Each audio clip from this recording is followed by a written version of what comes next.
धमाका लेकर आ रहा है डीजे सुगम सिंह गौ कसम से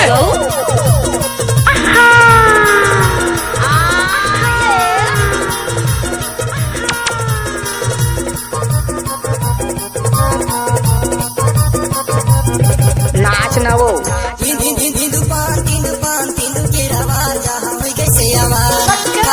छत्तीसगढ़ महर के मैदान जा तू भक्ते रे माया तू कैसे आवाज जा तू भक्ते रे माया तू कैसे आवाज जा तू भक्ते नाचुरी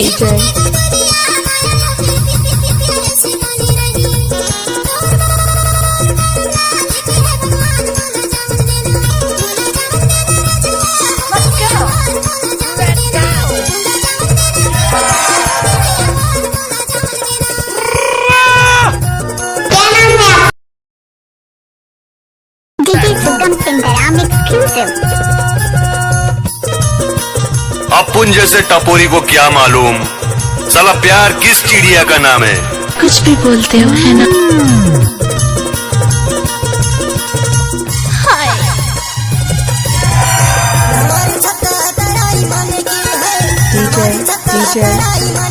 वैसे तोरे मोरे माया बनाई रखे धीरे धीरे मोरे माया बनाई रखे धीरे धीरे गाड़ी भर मारते सुगम सिंह एक्सक्लूसिव।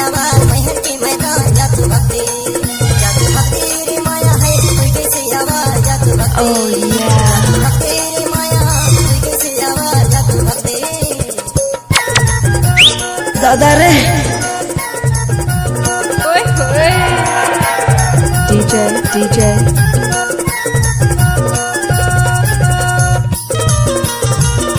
एक बार मोर सब नाच के तो देख।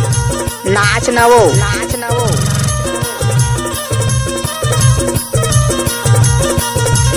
गजब माल है पे करता ही की रे।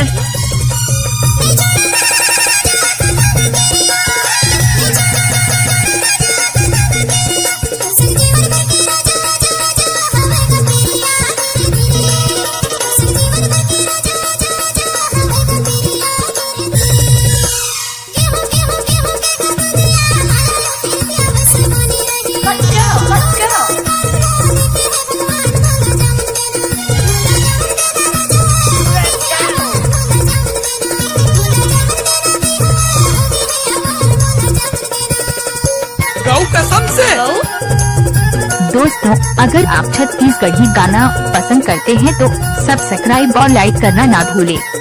सुन के बड़ निक लागी डीजे मला कच्चे भाग दे दे। टाइम लगते ना वो सुल्ता की डोरी पीर के गठरी है सुल्ता की डोरी पीर के गठरी तोला राखे हम बाई करे जाबे तेरी धीरे इलाका की सभी का होगा धमाका सुगम सिंह बसिया वाले डीजे जहां भी कैसे काल कलो की छत्तीसगढ़ महर के मैदान जा तू भक्ते रे माया तू कैसे आवाज जा तू भक्ते रे माया तू कैसे आवाज जा तू भक्ते डीजे चिड़ैया